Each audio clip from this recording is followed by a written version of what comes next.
Bismillahirrahmanirrahim.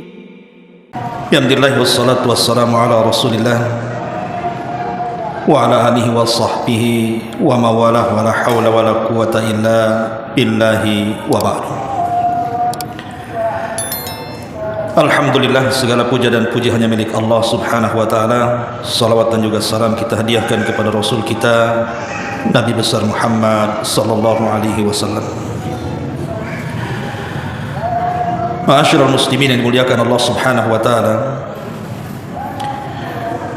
kemarin ada permintaan dari jamaah untuk meminta dibahas seputar salat tarawih. Maka malam ini harusnya kita mengkaji tafsir. Maka sebagai faedah kita akan jelaskan seputar salat tarawih yang sudah sering kita lakukan. Ada beberapa masalah yang ingin saya jelaskan. Pertama, perbedaan antara tarawih, kemudian tahajud dan qiyamul lail. Kemudian yang kedua, bicara soal sejarah. Kenapa sampai kemudian terbentuk salat tarawih dan itu dilakukan setiap tahun di bulan Ramadan. Kemudian yang ketiga, kenapa salat itu disebut tarawih. Kemudian yang keempat, bicara soal jumlah rakaat yang selalu menjadi polemik di masyarakat antara 11 dan 23 rakaat. Kemudian juga hal-hal yang lain tentang keutamaan dan seputar fikih tarawih yang mudah-mudahan kita bisa menyingkatnya dengan singkat sehingga bisa dipahami. Ma'asyiral muslimin yang dimuliakan Allah subhanahu wa ta'ala, sebelum saya menjelaskan itu semuanya, tentu kita harus mengetahui apa sih keutamaan salat tarawih itu. Kenapa manusia berbondong-bondong setiap Ramadan, tidak ada satupun masjid dan musolah kecuali ramai untuk melaksanakan tarawih. Tidak laki-laki, tidak perempuannya, tidak dewasa, tidak ada anak-anaknya, semua datang ke masjid. Lalu apa keutamaannya? Ma'asyiral muslimin yang dimuliakan Allah subhanahu wa ta'ala, saya akan sebutkan 3 saja. Pertama, salat tarawih itu sababun li ghufrani ma taqaddama min adh-dhunub. Jadi salat tarawih itu adalah sebab dosa-dosa kita diampuni Allah subhanahu wa ta'ala. Jadi dengan niatnya antum kemari ke Masjid Darul Ilmi untuk melaksanakan tarawih itu, dengan harapan setelah antum salat tarawih, dosa-dosa kita itu diampuni Allah subhanahu wa ta'ala. Dan itu berdasarkan sabda Nabi sallallahu alaihi wasallam, man qama ramadhanan imanan wa ihtisaban ghufira lahu ma taqaddama min dhanbi. Barang siapa yang salat tarawih di bulan Ramadan penuh dengan iman dan mengharap pahala Allah subhanahu wa ta'ala, maka Allah akan gugurkan dosa-dosanya yang telah dia lakukan. Ini yang pertama. Yang kedua, orang yang sholat tarawih berjamaah bersama imam sampai selesai, dia tidak memutus. Sebenarnya memutus boleh-boleh saja. Umpamanya antum sholat tarawih hanya 4 rakaat kemudian pulang dan menyempurnakan di rumah, secara hukum sah-sah saja, tidak ada masalah dan tidak berdosa.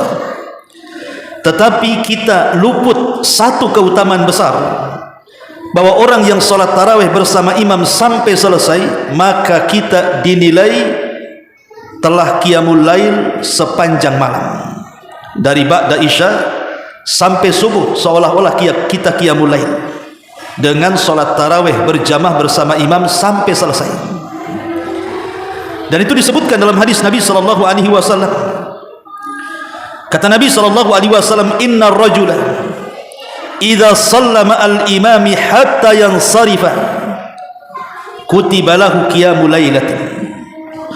Sesungguhnya seseorang apabila salat bersama imam sampai selesai tarawihnya, dia tidak memutus sampai selesai, betul-betul imam selesai, kita selesai, maka pahala kita dicatat seolah-olah kita menghidupkan satu malam penuh qiyamul lail dari isya sampai subuh.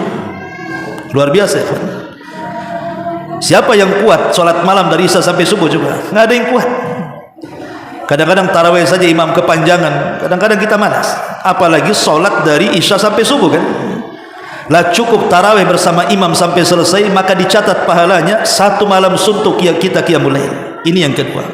Yang ketiga, anna fa'ilaha idza mata wa huwa mudawimun 'alaiha kana minas siddiqin wa syuhada.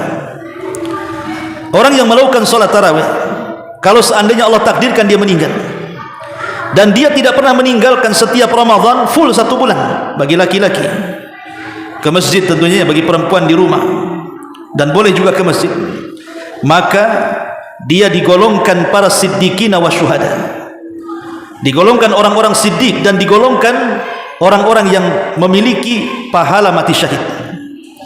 Dan itu disebutkan dalam sebuah hadis dari Amr ibn Murrah al-Juhani radhiyallahu an, jaa rajulun min Qudha'ah ila Nabi sallallahu alaihi wasallam. Ada seorang laki-laki dari kabilah Qudha'ah datang kepada Rasul.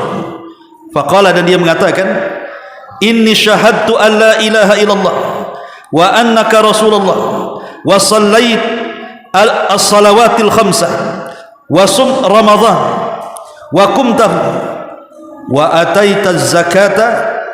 Dia mengatakan afwan, inni syahidtu an la ilaha illallah wa annaka rasulullah wa sallaitu salawatal khamsah wa sumtu ramadhana wa qumtuhu wa ataitu zakata.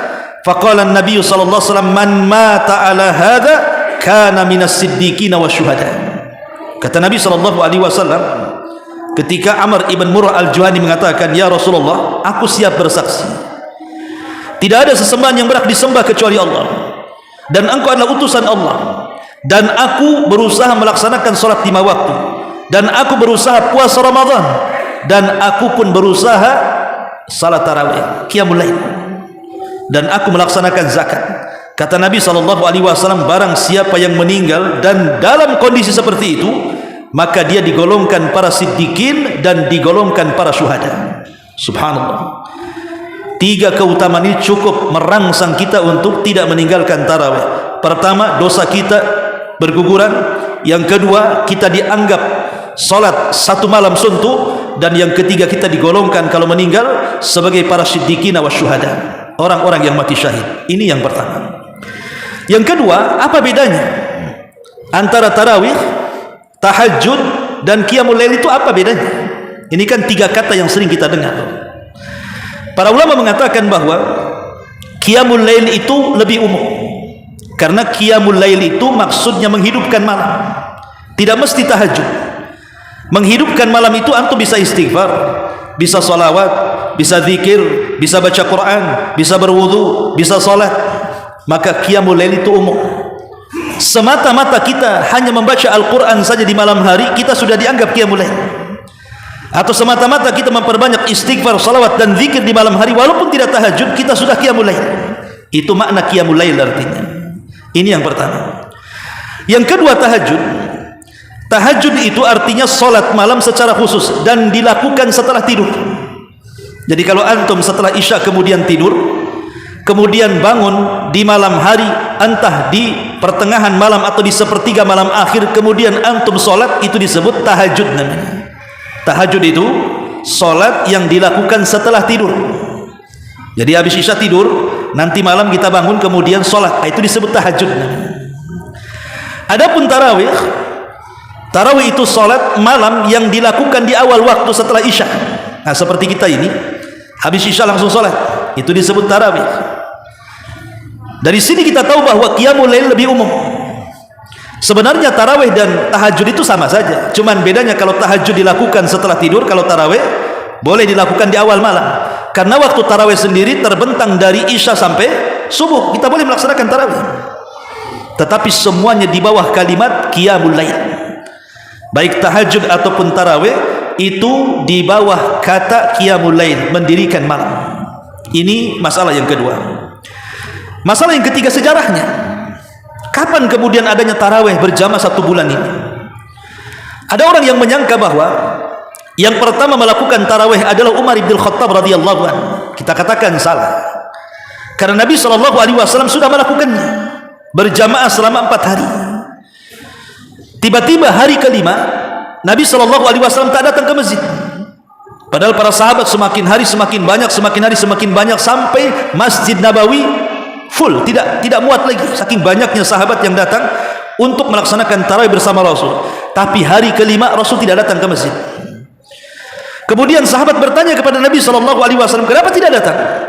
Maka Nabi SAW mengatakan, khasyitu an tufrada alaikum, aku takut kalau seandainya tarawih itu diwajibkan kepada kalian, karena ketika Rasul masih hidup wahyu memungkinkan turun, dan Rasul mengatakan kalau sampai diwajibkan tarawih kepada kalian, kalian tidak akan sanggup melakukannya. Makanya Rasul hanya melakukan 4 hari saja berjamaah. Habis itu Nabi sholat sendiri-sendiri, sahabat sholat sendiri-sendiri, Nabi juga sholat sendiri rumahnya. Dan itu sampai di zaman Khalifah Abu Bakar Siddiq radhiyallahu an, semua orang sholat tarawih sendiri-sendiri. Baru di zaman Umar bin Khattab radhiyallahu an, jadi masjid penuh, ada yang sholat tarawih berdua, ada yang bertiga, pokoknya mencar-mencar di zaman Umar itu. Dari sini Umar bin Khattab radhiyallahu an kemudian ingin menyatukan yang terpencar menjadi satu. Ya sudah, kalau begitu buatlah jamaah daripada tarawih sendiri-sendiri. Akhirnya Umar radhiyallahu an pun mengumpulkan semua para sahabatnya dan memerintahkan satu sahabat namanya Ubay ibn Ka'ab radhiyallahu an untuk menjadi imam.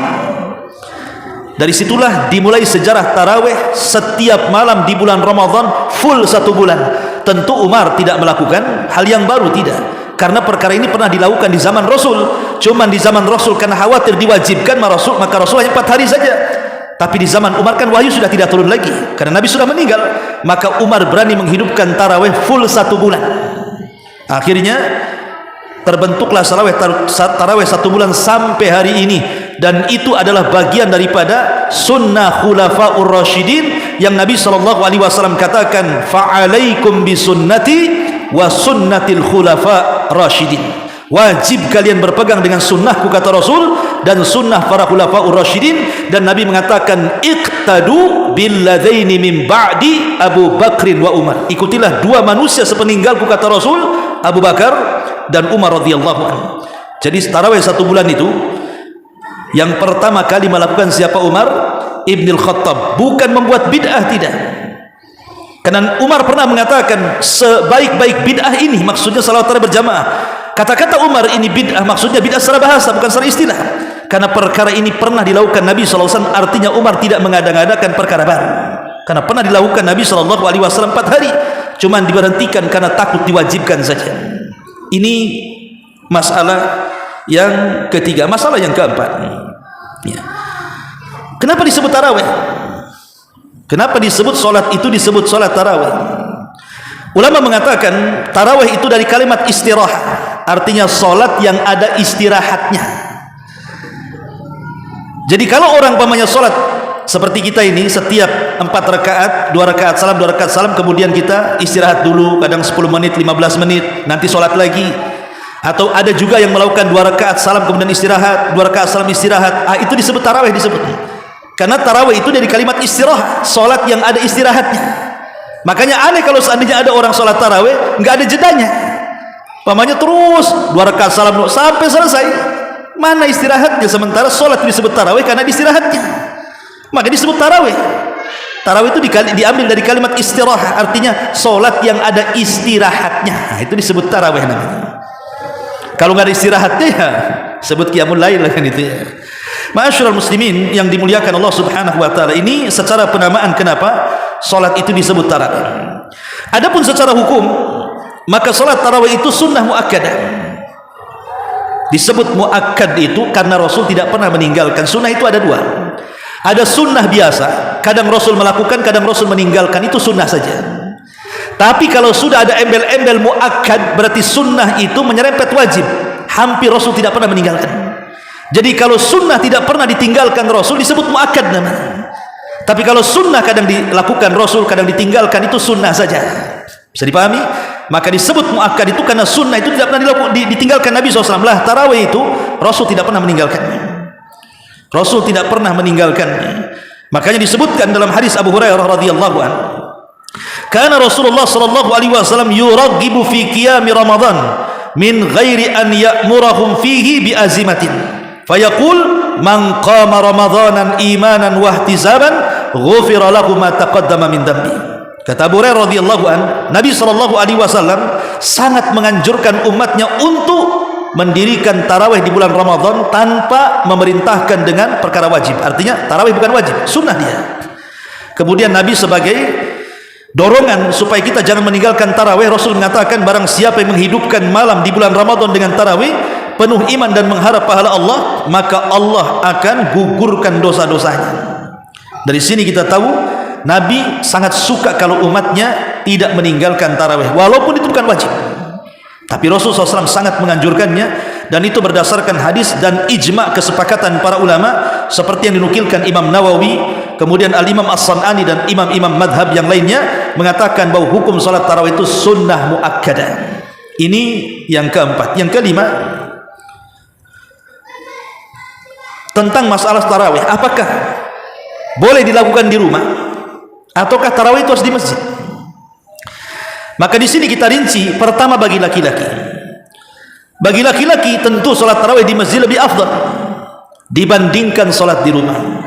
Itu hukum asal, salat laki-laki itu di masjid. Walaupun ada yang mengatakan bahwa adapun hadis Nabi SAW yang mengatakan bahwa salat berjamaah itu lebih utama dibandingkan salat sendirian, jaraknya itu 25 sampai 27 derajat. Maksudnya ini bicara soal salat wajib, bukan salat sunnah. Ada yang berpendapat seperti itu. Tapi ada yang kemudian juga memahami umum hadis itu, termasuk juga salat tarawih.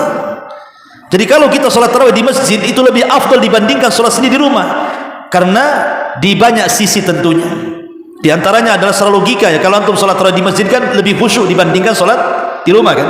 Pasti itu tidak mungkin antum lebih khusyuk di rumah dibandingkan di masjid. Dan kita bisa rasakan kan, kalau antum salat sendiri di rumah, pasti antum baca ayat pun ya yang pendek-pendek kan. Mungkin kulhu itu diulang sampai 10 kali itu biar cepat selesai kan. Kenapa? Karena kita yang membaca. Tapi kalau antum sholat jamaah, tidak mungkin antum request imam kan, mam kulhu saja ya, terserah imam lah mau baca apa ya. Kita ikut sebagai makmum. Innama ju'ilal imam liyu'tamma bihi, dijadikan imam kan untuk diikuti. Kita tidak bisa tawar-menawar dengan imam. Artinya bahwa kita mengikuti imam dan kita lebih khusyuk di masjid. Makanya Nabi SAW ketika melaksanakan tarawih di mana? Awalnya di masjid. Walaupun kemudian setelah itu Rasul salat sendiri kan, begitu, karena khawatir diwajibkan. Tapi di zaman Umar pun dilakukan di masjid kan. Siapa yang menjadi imam? Ubay ibn Ka'ab radhiyallahu anhu. Dari sini bahwa salat tarawih di masjid lebih afdal, tapi bukan berarti di rumah tak boleh. Boleh. Silahkan salat tarawih di rumah. Kan ini kan salat sunnah saja. Tapi kalau dilakukan di masjid, kata para ulama itu lebih afdal. Tapi bagi para wanita, kata para ulama mengatakan tentu tarawih di rumah lebih afdal dibandingkan di masjid. Khusus para wanita, tarawih di rumah lebih afdal dibandingkan di masjid. Tapi catatan kata Syekh, kata para ulama diantaranya Syekh Al-Khamis, Utsman Al-Khamis hafizahullah ta'ala mengatakan, kecuali kalau ada pendorongnya. Jadi kalau seandainya di rumah tidak khusyuk, di masjid lebih khusyuk, atau di masjid ada pengajiannya, pokoknya lebih khusyuklah di masjid dibandingkan di rumah, maka di masjid lebih afdal dibandingkan di rumah. Tapi hukum asalnya wanita itu sholat di rumah. Tapi kalau dia ke masjid, Rasul mengatakan la tamna'u ima Allah masajid Allah, jangan kalian larang wanita-wanita kalian untuk sholat di masjid, tentu dengan syarat.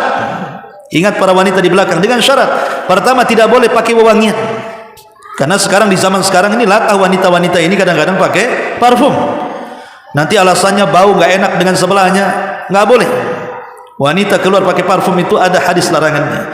Kemudian tidak boleh tabarruj, dan tidak boleh menggunakan pakaian syuhrah, mencolok gitu ya, dan harus menutup aurat, tidak boleh ikhtilat, kemudian menjaga lisan, jangan sampai kemudian memfitnah kalangan laki-laki.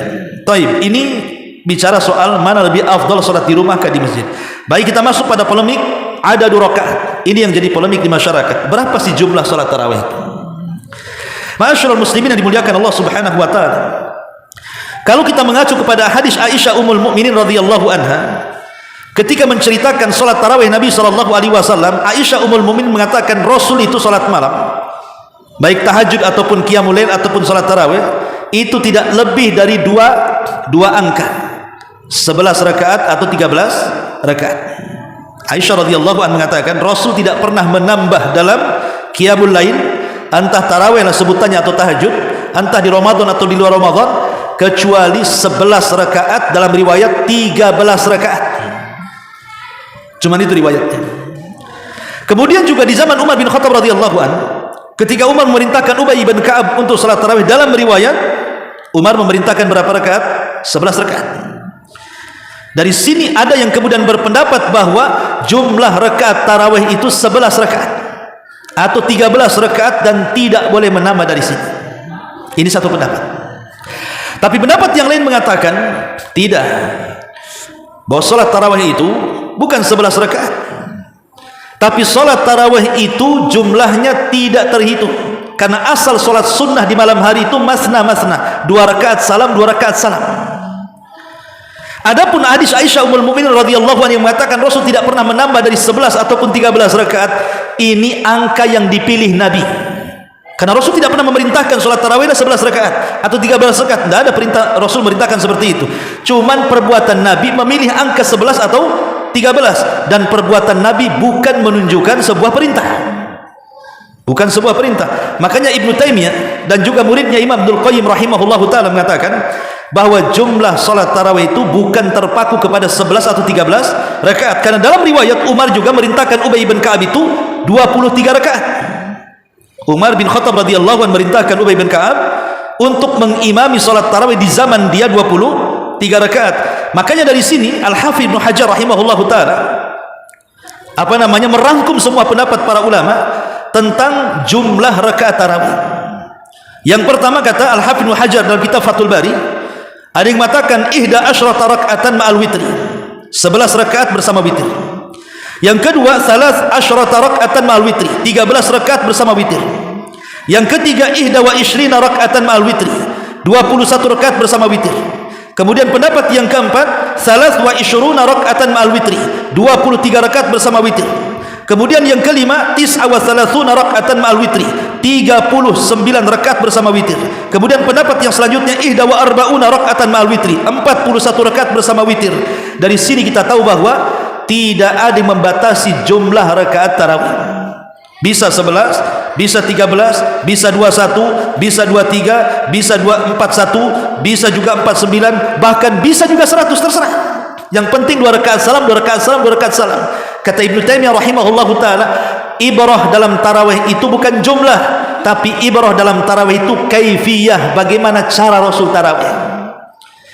Bagaimana cara Rasul tarawih? Aisyah Ummul Mukminin ditanya soal tarawihnya Rasul. Apa kata Aisyah?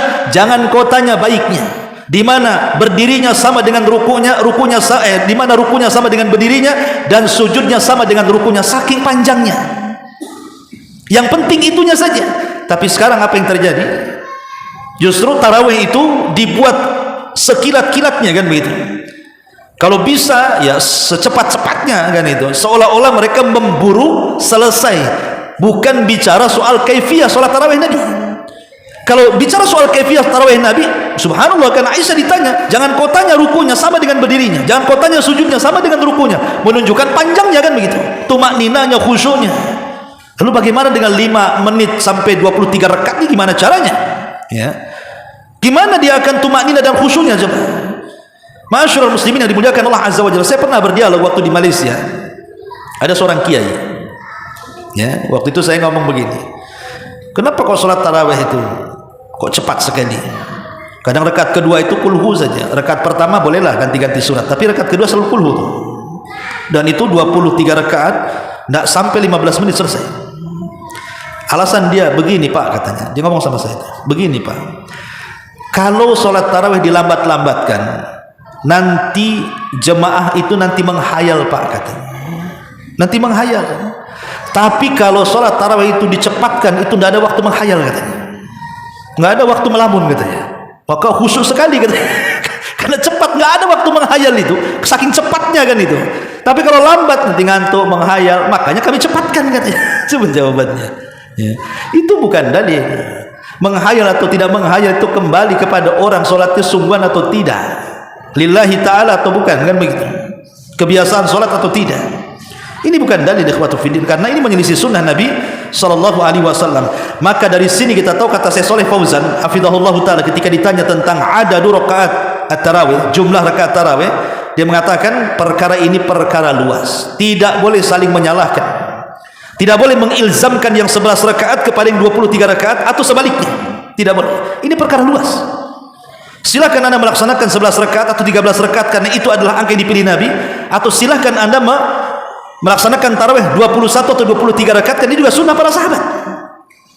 Bahkan Imam Ahmad ibn Hanbal rahimahullah sampai 100 rakaat dia salat tarawih, menunjukkan bahwa tidak ada batasannya. Jadi bukan saling menyalahkan di sini. Yang salah itu yang tidak tarawih kan itu ya.